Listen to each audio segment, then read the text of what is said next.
Les saludo, hermanos, con la paz del Señor. Sean cada uno de ustedes bienvenidos hoy en la casa del Señor. Vamos a continuar nuestro estudio bíblico de nuestro libro de Primera de Juan. Estamos en el capítulo 2, el verso 7. Vamos a estar estudiando la palabra del Señor. Habíamos estudiado el capítulo 7, donde decía, hermanos, no les escribo un mandamiento nuevo, sino el mandamiento antiguo que ustedes han tenido desde el principio. Este es el mandamiento antiguo, es la palabra que han oído desde el principio. Bueno, hemos estudiado claramente que el Señor mismo, por medio de su Espíritu Santo, inspira a Juan a no hacer una especie de mandamiento nuevo, sino que una repetición o un destaque a ese versículo maravilloso. Y el 2:8 que vamos a estudiar hoy dice: sin embargo, les escribo un mandamiento nuevo, que es verdadero en él y en ustedes, porque las tinieblas se van desvaneciendo y la luz verdadera ya alumbra. El que dice que está en la luz y aborrece a su hermano, todavía está en tinieblas.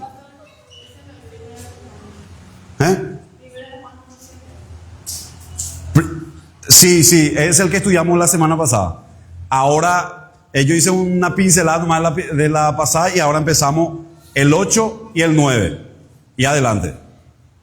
Entonces, el 8 dice, el que dice que está en la luz y aborrece a su hermano, está todavía en tinieblas. La palabra, hermanos, aquí lo que habla, debemos entender muchas veces lo que el apóstol Juan está diciendo. Y acá el apóstol Juan está hablando de aborrecer al hermano. ¿A qué se está refiriendo en este sentido? Este lenguaje original del griego está hablando como una persona que es habitualmente rencorosa hacia todos. Es una persona, hermano, que no perdona, una persona que guarda rencor y odio constantemente, en el sentido de que no está hablando de personas que de repente a nosotros nos pueda molestar, ¿verdad? Porque claro que sí, pasamos nosotros en nuestra vida que hay gente que nos pone nervioso, ¿verdad?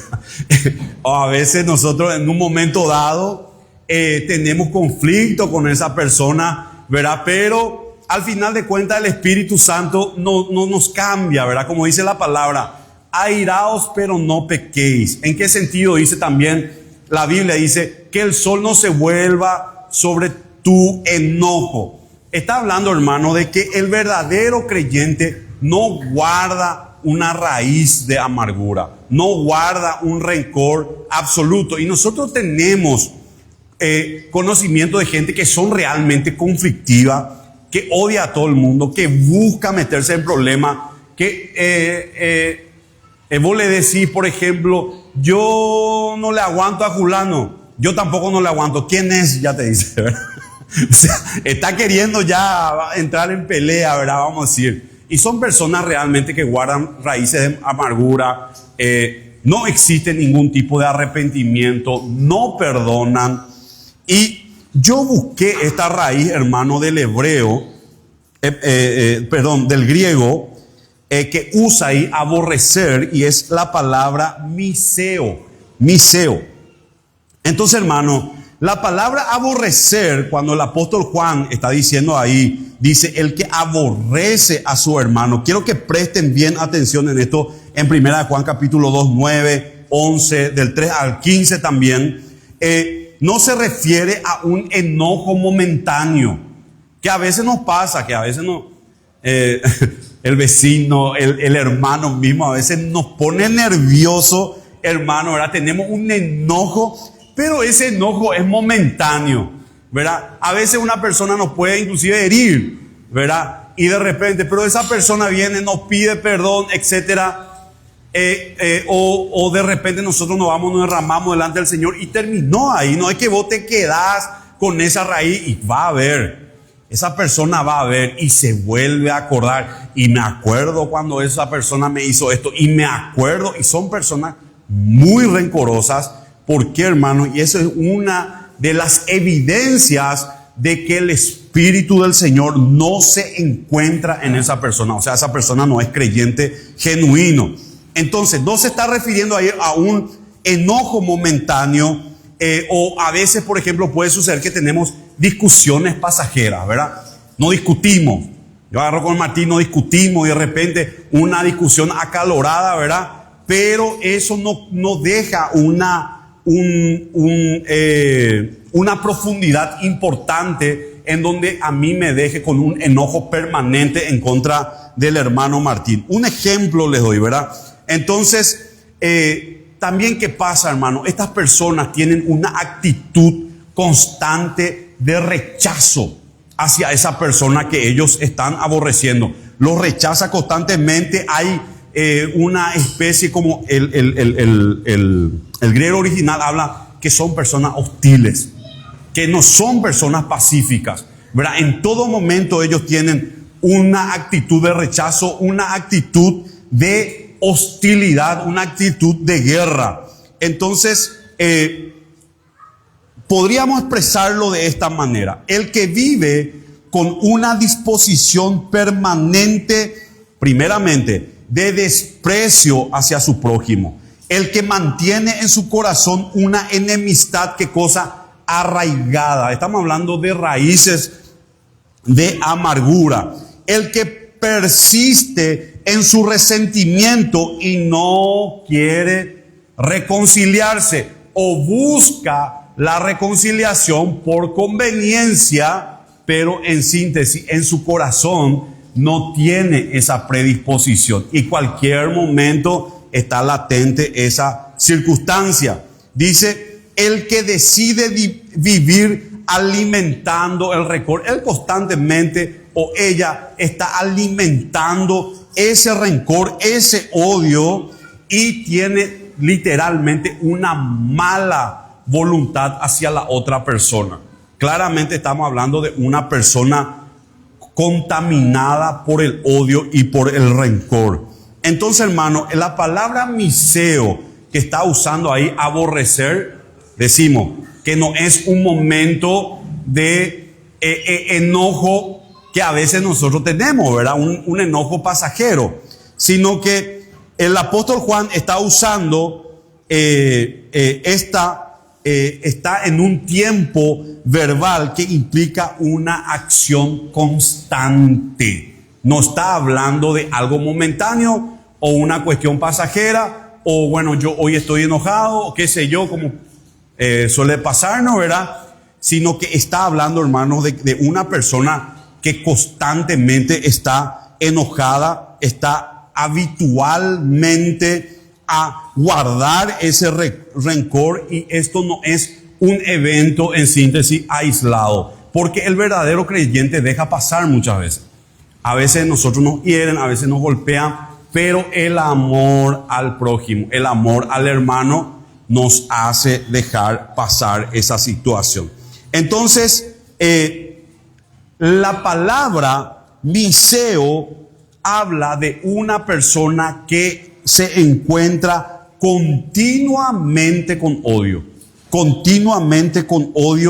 y no solamente eso, ama su odio y mantiene su odio y busca vengarse del otro.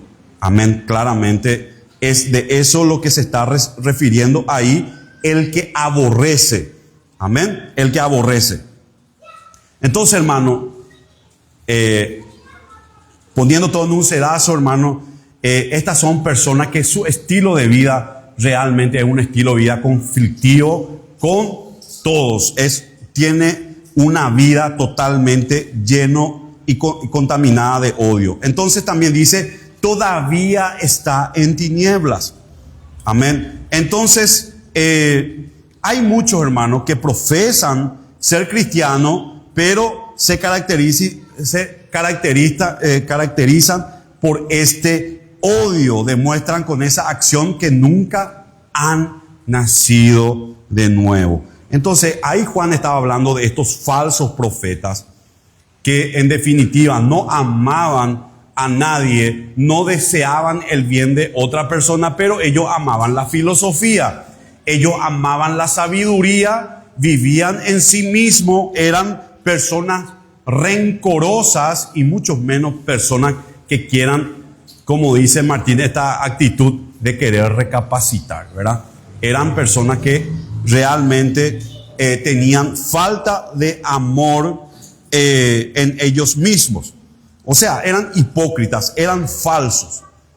Entonces, hermano, es importante que a veces nosotros entendamos de que el verdadero creyente, cuando tiene esa raíz de amargura, y yo sé que ustedes me van a entender, o a veces, por ejemplo, un ejemplo le digo, yo a veces tengo una discusión con mi esposa, ¿verdad? Y vos te querés acercar al Señor y vos sentís que hay un obstáculo ahí. El creyente verdadero siente de que su oración no ha llegado, o tengo una enemistad con un hermano, o tengo una raíz de amargura en contra de un hermano, por ejemplo, ¿verdad? Entonces el Señor automáticamente me lleva a orar por esa persona, me lleva a bendecir a esa persona, a descargarme totalmente de ese odio, de ese resentimiento. Entonces no es algo duradero en nosotros. Nosotros no es que andamos en constante odio, le odiamos a todo el mundo o buscamos pelearnos con todo el mundo. Conocíamos gente así, ¿verdad? Que se pelean con este, andan, son personas conflictivas realmente, gente que no busca la paz, ¿verdad? Pero el verdadero creyente busca en todo sentido esa armonía entre hermanos. Incluso, ¿qué pasa? Trata de absorber como en este caso la vergüenza, absorbe el verdadero cristiano también, ¿qué cosa? Absorbe la ofensa por el bien de los demás. Amén. Entonces a eso se refiere. Está hablando prácticamente de una práctica de odio. Ante todos, una práctica. Tengan en cuenta que el verdadero cristiano, por ejemplo, puede pecar. Podemos nosotros enojarnos, como dice la palabra. Enojarse contra una persona no es pecado. Ahora, que vos mantengas una raíz de amargura hacia una persona, o le odias a esa persona, y si es posible le pones alguna calaverita y vos decís, cuando me encuentre con él va a ver. Eso sí es pecado en ese momento. Entonces, en todo momento nosotros tenemos, que dice la palabra, buscar la paz con todos. Pero a veces no es posible que vos te lleves bien con todo. Amén. Entonces hay momentos donde nosotros no podemos. ¿Qué debemos hacer? Bendecir a la otra persona. No agarrar esto como algo que nosotros podamos cargar y que pueda impedir nuestro relacionamiento con el Señor. Amén. Entonces dice la palabra, el 10, el que ama a su hermano permanece en la luz y en él no hay tropiezo. Pero el que aborrece a su hermano está en tinieblas y anda en tinieblas y no sabe a dónde va, porque las tinieblas le han cegado los ojos. Los escribo a ustedes, hijitos, porque sus pecados les han sido perdonados por sus nombres.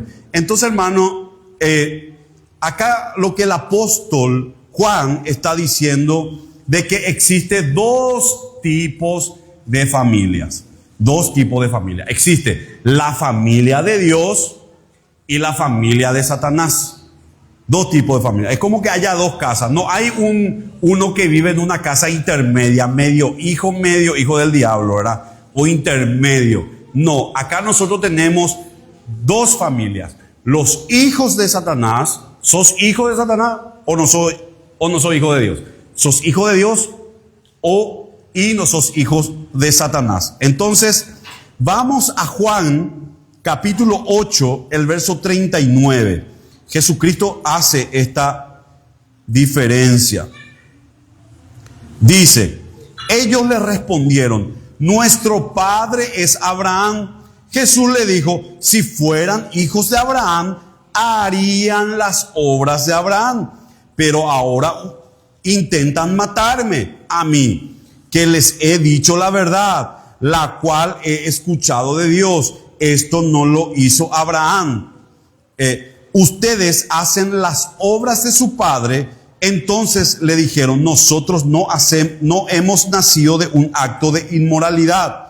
Tenemos un padre que es Dios. Y Jesús le dijo, si su padre fuera Dios, ciertamente me amarían, porque yo he salido y he venido de Dios. No he venido por mi propia cuenta, sino que Él me envió.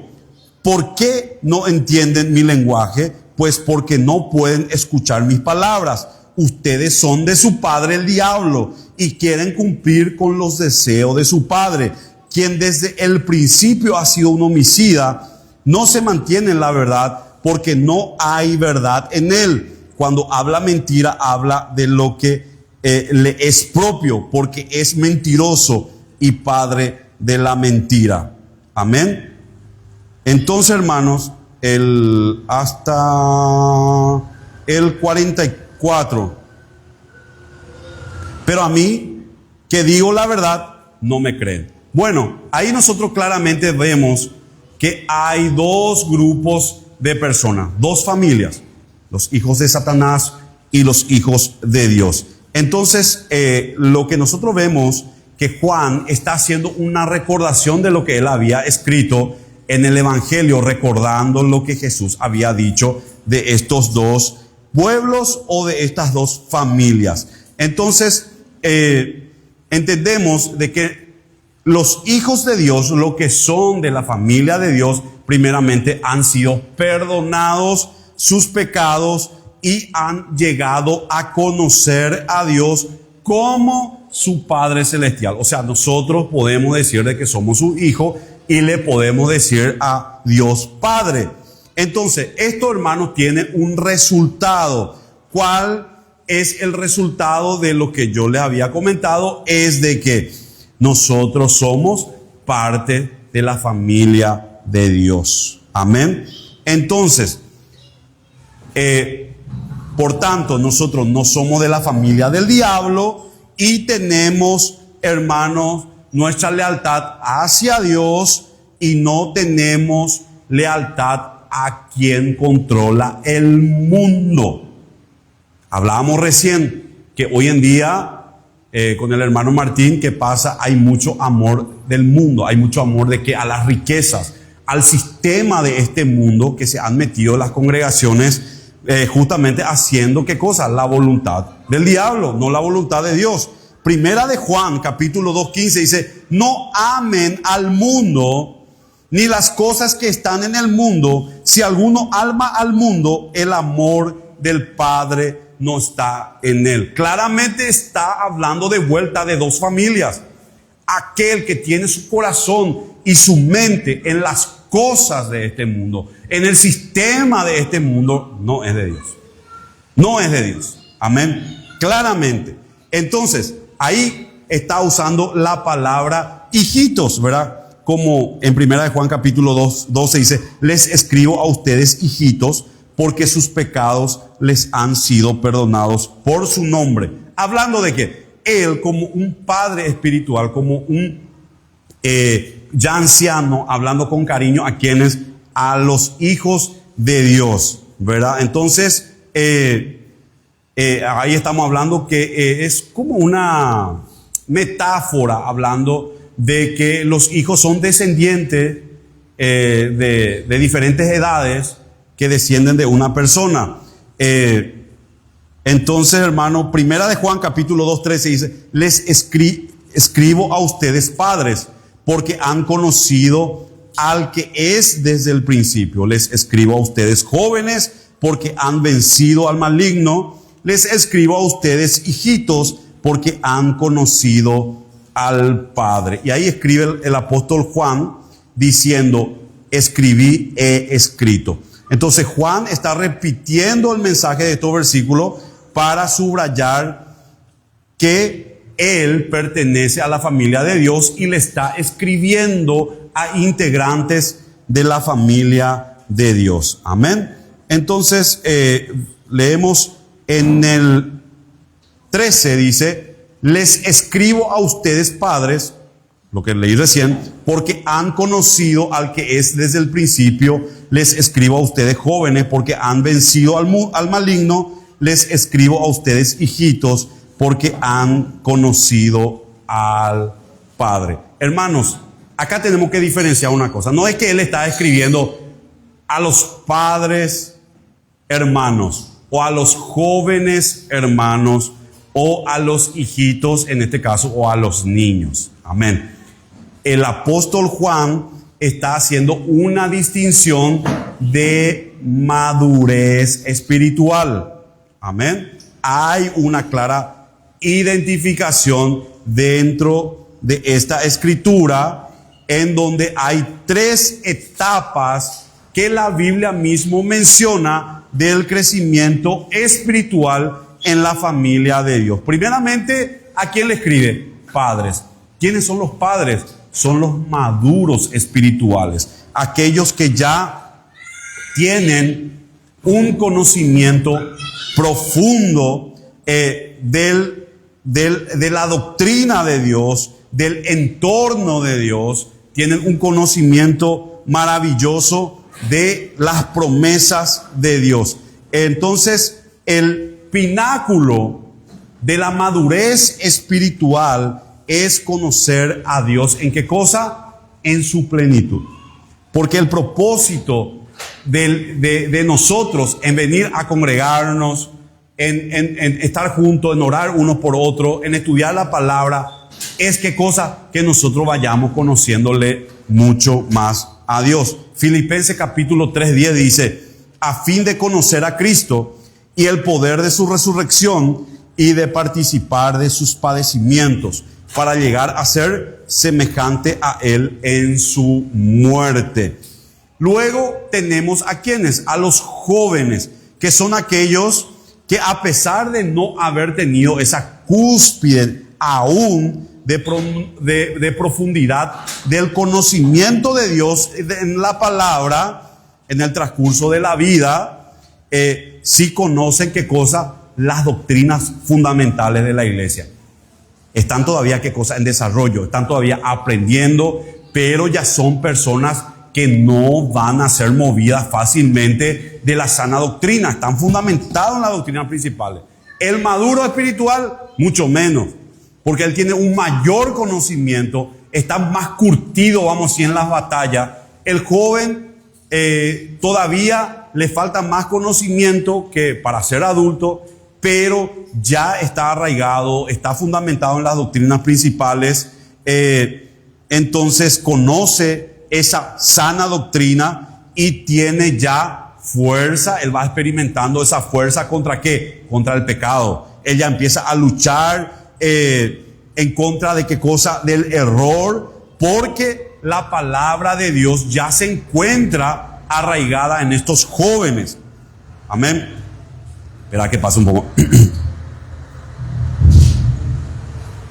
Bueno, entonces vemos que estos jóvenes ya se oponen más al diablo. Ya anteriormente estos jóvenes eran, ¿qué cosa? Arrastrados. No, ahora estos jóvenes ya están afirmados. Ya el enemigo con sus ofertas, con sus tentaciones ya no lo mueven fácilmente. Y por sobre todo están arraigados en la sana doctrina. Entonces el ataque mayor de Satanás tiene más profundidad ¿en quiénes? En los niños espirituales. Ellos son la presa fácil. Ustedes, no sé si vieron los documentales de Discovery Channel y todo lo demás, cuando el león va a atacar. El león ataca a la manada, por ejemplo, de los búfalos, de estos animales grandes. ¿Qué busca? Los débiles, los enfermos y ¿qué cosa? Las crías. Son los principales objetivos en este sentido. ¿Quiénes también? Los débiles espirituales. Son las crías, los débiles, en este caso, ¿verdad? Lo que ven que tienen poca experiencia, que cuando hacen unos movimientos, los leones o la jauría de lobos, ¿qué pasa? Se desespera la manada y estas por más que tengan edad, vos le ves que son vacas, o sea, ñues, que tienen, son grandes, etcétera, no tienen esa experiencia, hacia dónde va a correr, hacia dónde, y ahí son rodeados y son vencidos, son arrastrados. Entonces, hermano, en la naturaleza pasa eso. Entonces, los inmaduros espirituales son el objetivo principal del enemigo. Efesios capítulo 4, el verso 14. Para que ya no seamos niños fluctuantes, arrastrados para todos lados por todo viento de doctrina, por los engaños de aquellos que emplean con astucias artimañas engañosas. Amén. Ahí estamos viendo de que los hombres de Dios o ministros de Dios, entre comillas, vestidos de ¿qué? De ovejas, los lobos, rapaces. ¿Quiénes son? ¿A quiénes atacan? A los inconstantes. ¿Arrastran a quién? A los inconstantes, arrastran a los niños. Amén. Entonces, vemos, hermano, que Satanás, su arma principal, ¿qué cosa es? La falsedad y el engaño. Y estamos hablando que fácilmente estas personas son engañadas. Y por eso ahí el apóstol Juan está hablando de que de hijitos, ¿verdad? Que son aquellos que tienen un conocimiento básico, pobre, de la doctrina principales de la iglesia, necesitan crecer. Por eso hoy en día están en una iglesia y mañana vos le ves con los testigos de Jehová. Mañana vos le ves con los mormones, ¿verdad? ¿Por qué? Porque no conocen las ideas fundamentales, ¿verdad? Primeramente. Entonces, eso es el problema de aquel que no crece espiritualmente. Entonces, hermano, en todas estas tres etapas del crecimiento, mi idea es que todos nosotros lleguemos a ser, ¿qué cosa? Ancianos, aunque no queramos ser ancianos, ¿verdad? Seamos ancianos, ancianas, ¿verdad? Espirituales, ¿verdad? Conocimiento perfecto de las doctrinas fundamentales, conocimiento en toda doctrina. ¿Y qué cosa? Eso también nos va a ayudar a que nosotros no solamente defendamos, sino que también nosotros podamos atacar. Amén. Atacar al enemigo y sepamos cómo atacar y sacar provecho de todas las armas que nosotros tenemos en la fe. Eso nos va a llevar a justamente a sacarle mayor provecho a nuestra vida espiritual. Y vamos, ¿qué cosa? Manifestar el carácter de Cristo. Ustedes van a ver que una persona que va creciendo espiritualmente es como cada vez nos parecemos menos a nosotros y empezamos a desarrollar más el carácter de Cristo, ¿verdad? En nuestra faceta diaria, porque el carácter de Cristo está siendo formado. Por eso a veces nosotros decimos, wow, si yo era antes, si esto me agarraba en aquella época, ¿verdad? Nos damos cuenta que el carácter de Cristo se va formando en nosotros. Todavía no es perfección, pero ya se va manifestando ese carácter ya en niveles totalmente diferentes a épocas anteriores, y ese crecimiento es algo que lo tiene un creyente verdadero. Amén. Entonces dice la palabra del Señor, el 14, les he escrito a ustedes, padres, porque han conocido al que ha estado del principio. Les he escrito a ustedes, jóvenes, porque son fuertes y las palabras de Dios permanecen en ustedes y han vencido al maligno. No amen al mundo ni las cosas que están en el mundo. Si alguno ama al mundo, el amor del Padre no está en él. Acá vemos otra vez, ¿quién es hijo del diablo? Aquel que tiene su mente en las cosas del mundo. Aquel que ¿Saben por qué, hermano? Porque el incrédulo no tiene fe. Él no cree en el mundo venidero. Él no está esperando luego el mundo venidero, ¿verdad? Que por más que vos le hables, no, él está en las cosas materiales, él está en ganar más dinero, él está, que no está mal, ¿verdad? Que no, hablamos de eso, pero toda su esperanza y su relacionamiento con Dios se basa todo en intereses personales, no en una siembra que haga, vamos a decir, en lo eterno, ¿verdad? Porque él no va a pensar, un incrédulo no va a pensar en invertir tesoros en la eternidad, porque él no cree. Él quiere ahora, ya, apretar el microondas y dámelo aquí. Amén. Incluso va a hacer unos pequeños esfuerzos, inclusive para obtener, ¿qué cosa?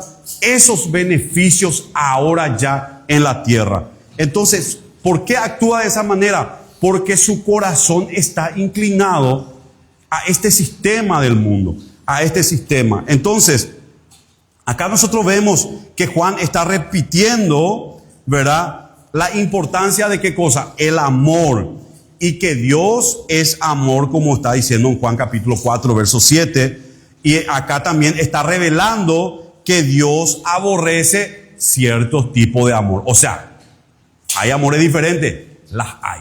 Yo puedo amar a Dios como puedo amar el sistema de este mundo. Puedo amar al diablo, puedo amar al mundo en sí. Entonces, hay una variación dentro del amor que caracteriza al verdadero creyente de Dios o a aquel que no es creyente, que tiene su mente en las cosas de la carne. Entonces, ¿cómo nosotros vemos en que la persona está, su inclinación? Probable con el dinero. El dinero es fundamental para que nosotros podamos entender si esa persona es cristiano o no es cristiano. ¿Cómo se desenvuelve con el tema de la plata? Amén. El dinero es fundamental para que nosotros podamos entender eso.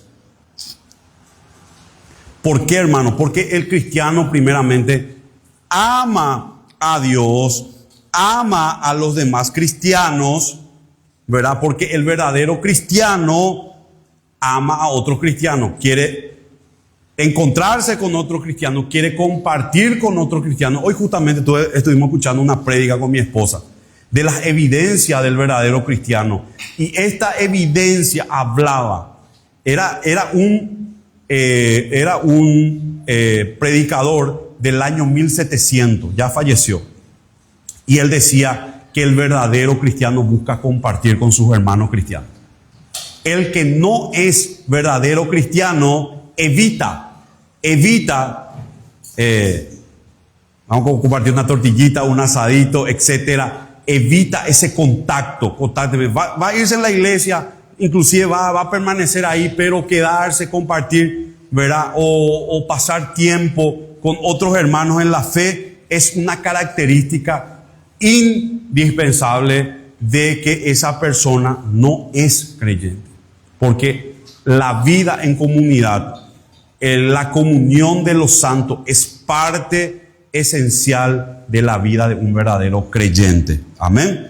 Entonces dice la palabra que aquí estábamos hablando de que hay en esa persona un amor hacia el mundo, hermano, que es, en esa persona se caracteriza de un amor constante, ¿verdad? Y es una evidencia de que esa persona no ha nacido de nuevo. Necesita nacer de nuevo. Amén. Eso no quiere decir de que nosotros no amemos de repente, o sea, no es que amar, sino en el sentido de repente vos quieras progresar, etcétera, etcétera. No estamos hablando de eso. Estamos hablando de que estas personas codician, envidian, quieren más, nunca están contentos con lo que el Señor le da, ¿verdad? Constantemente ellos aman el mundo, piensan que más allá está la felicidad. No, son personas realmente que no tienen satisfacción en sí mismas. Entonces, Estamos hablando, hermano, de que ese amor que es devoción. Devoción. Es culto. Culto mismo. En donde su devoción hacia el mundo, hacia las cosas del mundo, es mayor que la de Dios. Es mayor. Su culto es otra cosa que Cristo. Cristo es secundario y con lo que sobre. Con lo que sobre es para Dios. ¿Verdad? Si puedo. Ahora no sé. ¿Verdad? No, yo estoy metido en esto. Él está, o ella está metido en las cosas de este mundo. Dios no es su prioridad. Entonces es Dios y no el mundo quien debe ocupar, ¿qué cosa? El primer lugar en la vida del cristiano. Aquel que le tiene al Señor en primer lugar es una persona creyente verdadera. Eso no quiere decir que nosotros aborrezcamos a nuestra esposa, que mejor dicho, odiemos a nuestra esposa, a nuestro hijo, etcétera, etcétera. No. La palabra de Dios dice que nosotros amemos más al Señor y luego lo demás. Como dice Mateo 10, capítulo 37 al 39. Filipenses 3:20 dice, pero nuestra ciudadanía, ¿qué cosa? Está en los cielos, de donde también esperamos al Salvador, el Señor Jesucristo. El verdadero creyente tiene esperanza en el mundo venidero. Tiene esperanza de que va a reinar con Cristo. Él espera ese reino de los cielos que vendrá. La persona que no es cristiana no espera eso. Él espera otra cosa acá. Amén. Ahora ya, tráigame acá. Amén. Entonces, ahí la palabra está hablando qué cosa de amor al mundo. Entonces, esto, hermano, no se refiere a la tierra. El amor a la tierra, como podíamos pensar, o al planeta Tierra.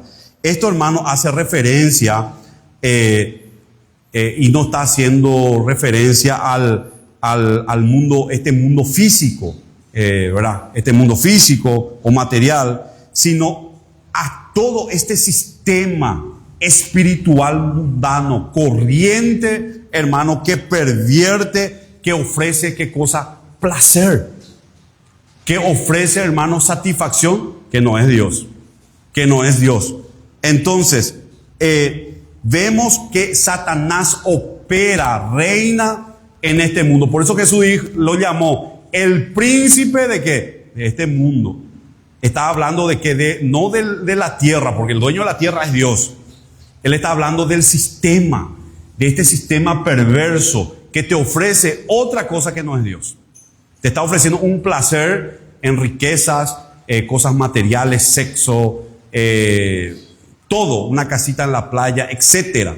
Todo lo que vos creas que va a tener satisfacción te está ofreciendo fuera de Dios. Entonces, Satanás domina esta esfera espiritual y material. Segunda de Corintios, capítulo 10, el verso 3 dice, es verdad que aún somos seres humanos, pero no luchamos ¿con qué? Como los seres humanos. Las armas con las que luchamos no son las de este mundo, sino las poderosas armas de Dios, capaces de destruir fortalezas y de desbaratar argumentos y toda altivez que se levantan contra el conocimiento de Dios, y de llevar cautivo todo pensamiento a la obediencia de Cristo. Este sistema del mundo está operado principalmente por ideologías, por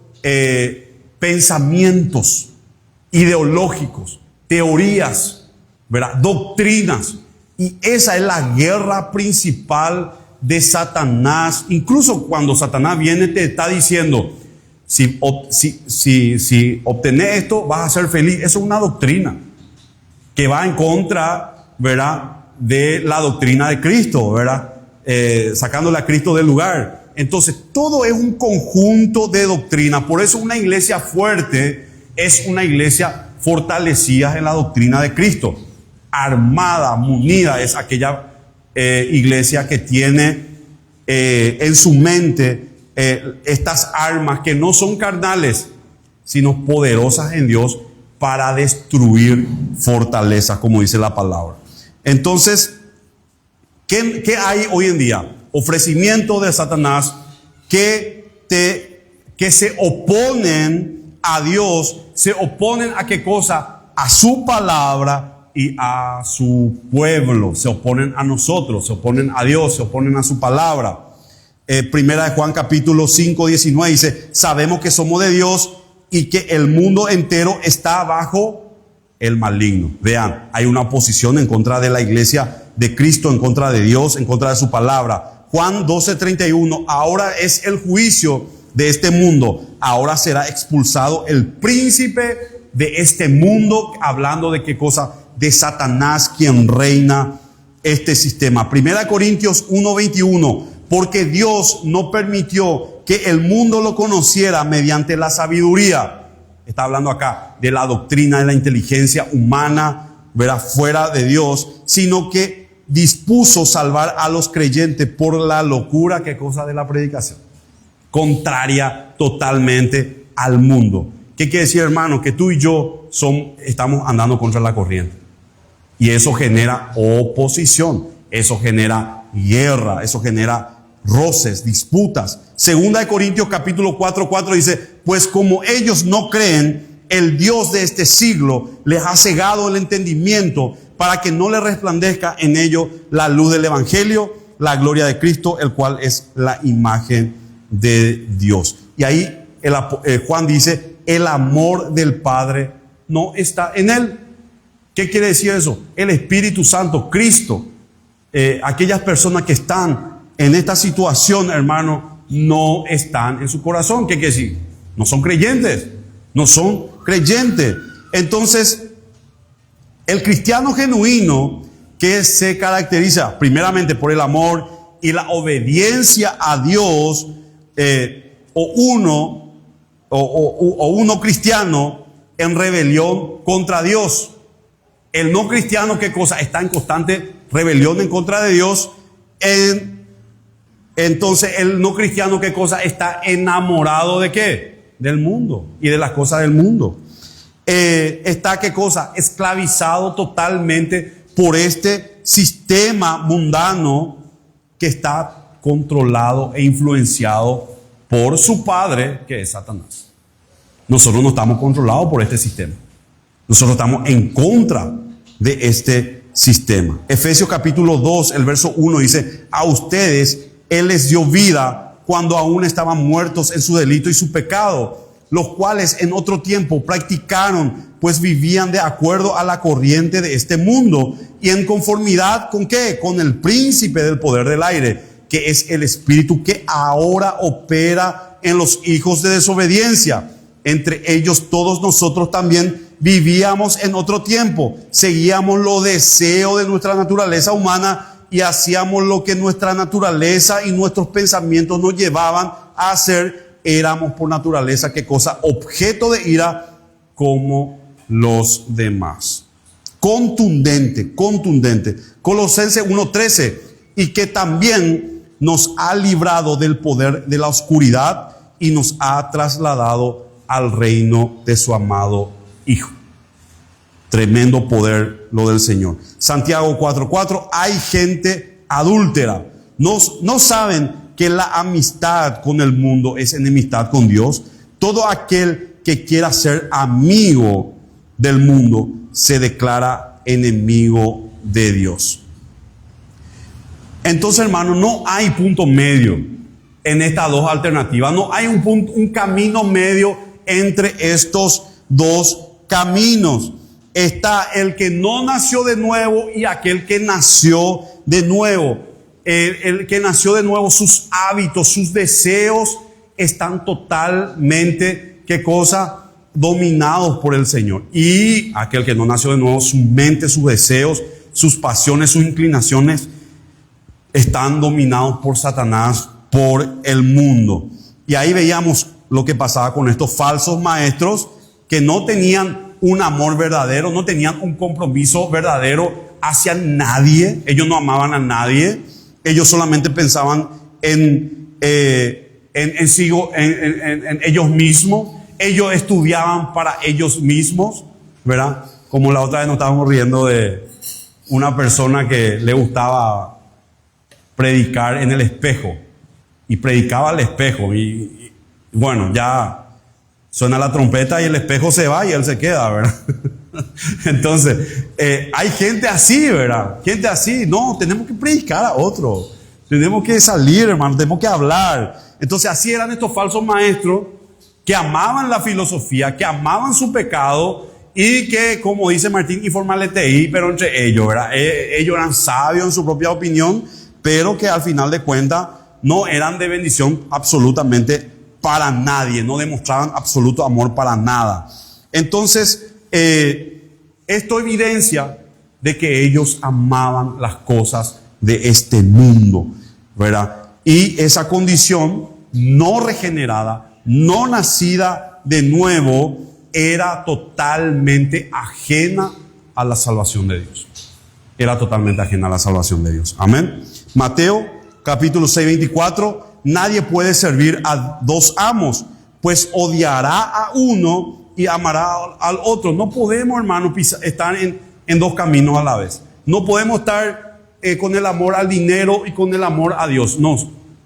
Automáticamente Cristo coloca al mundo, a la riqueza, etcétera, etcétera, en el mismo nivel de devoción, de amor, ¿verdad? Que dice, o estimará a uno o menospreciará a otro. Porque cuando vos estás en la palabra, aborreces lo que hoy en día se hacen en las iglesias, vendiendo la fe, odias eso, amás qué cosa, la edificación de otros, ¿verdad? Y claramente, hermano, nos damos cuenta que esa gente que están vendiendo hoy el evangelio nos odia a nosotros. Nos odia a nosotros, ¿verdad? Porque su Dios es el dinero o es Dios. Dos cosas. Menospreciará al otro. Ustedes no pueden servir a Dios y a las riquezas. Y esto se emplea en todo, hermano. Nosotros no podemos servir al mundo.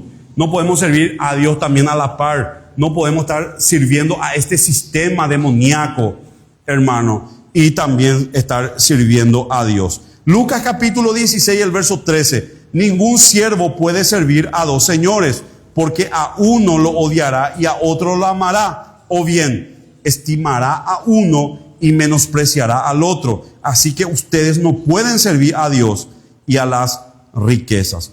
Primera Timoteo capítulo 6, 20 dice, Timoteo, guarda lo que se te ha encomendado. Evita las prácticas profanas acerca de las cosas vanas y los argumentos de la falsamente llamada ciencia. Amén. Entonces meter filosofía, meter motivación, que hoy se mete mucho, ¿verdad? En las prédicas, vamos a motivar porque se nos va la gente, vamos a entrar, nos vamos a dejar un poquito de lado la palabra y vamos a hacer otros métodos de coach, ¿verdad?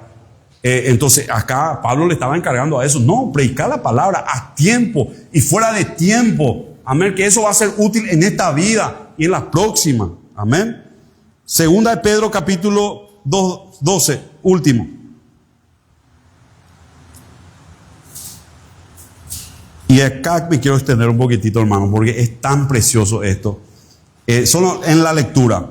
Dice, el 2:12 dice segunda de Pedro, pero estos hablan mal de cosas que no entienden. Son como animales irracionales que nacieron para ser presa de la destrucción. Por eso, su propia destrucción lo destruirá y recibirán el castigo que merecen su injusticia. Creen que el placer consiste en gozar de los deleites a plena luz del día. Son una vergüenza y una deshonra, pues mientras comen con ustedes se solazan en sus propios placeres. Su mirada está cargada de cosas de adulterio. No se cansan de pecar. Seducen a las pusilámines. Su corazón está habituado a la codicia. Son hijos de maldición. Se han apartado del camino del recto. Se han extraviado por seguir el camino de Balaán, hijo de Beor, que tanto amó el premio de la maldad, que fue reprendido por su iniquidad. Una bestia de carga que no podía hablar, habló con voz humana y puso un alto a la locura del profeta. Estos son fuentes sin agua, nubes que arrastran la tormenta y para siempre le espera la más densa oscuridad. Cuando hablan, lo hacen con palabras, qué cosas arrogantes y vanas, mediante las pasiones humanas y el libertinaje, seducen a los que habían comenzado a apartarse de lo que viven en el error.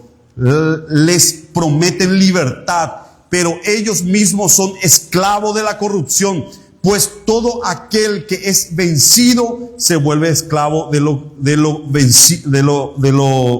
que lo venció. Gracias al conocimiento de nuestro Señor y Salvador Jesucristo, habían logrado escapar de las contaminaciones del mundo, pero volvieron a enredarse en ellas y fueron vencidos, con los que su estado final fue peor que el primero. Les hubiera sido mejor no haber conocido el camino de la justicia que volverse atrás después de haber conocido y recibido el santo mandamiento. Pero en ellos se ha cumplido la verdad. La verdad del proverbial: el perro vuelve a su vómito y la puerca recién lavada vuelve a revolcarse en el lodo. Literalmente estas personas no nacieron de nuevo y volvieron en su estado peor. Amén. Y hoy esta gente está infiltrada en las iglesias. Pero hermano, el Señor nos da esta fortaleza, nos da la palabra y nosotros no vamos a ser engañados porque somos de Él, tenemos a su Espíritu Santo que nos lleva a toda verdad. Amén. Pongámonos de pie, hermano. Vamos a darle gracias al Señor por esta oportunidad. Oremos. Padre Celestial, te damos gracias por tu palabra maravillosa, Señor, en donde tú nos muestras el amor que nos tienes al quitarnos a muchos de nosotros, Señor, de corrientes satánicas, de corrientes que iban a perdición, pero por medio de tu Espíritu Santo, por medio de tu amor, Señor, tú nos rescataste a una mejor vida. Ayúdanos, Señor, a amarte más, porque eso nos llevará a menospreciar las cosas de este mundo, a aborrecer, Señor, las cosas, a este sistema mundano, Padre, que hoy opera en los hijos de desobediencia y en este sistema espiritual demoníaco. Ayúdanos, Padre Celestial, a que seamos más que vencedores y que todas estas armas espirituales que tú nos das, Señor, la podamos utilizar correctamente para la gloria de tu reino y nuestro beneficio espiritual. En el nombre de Jesús, gracias, Señor. Amén, amén, amén. Vamos a darle un fuerte aplauso.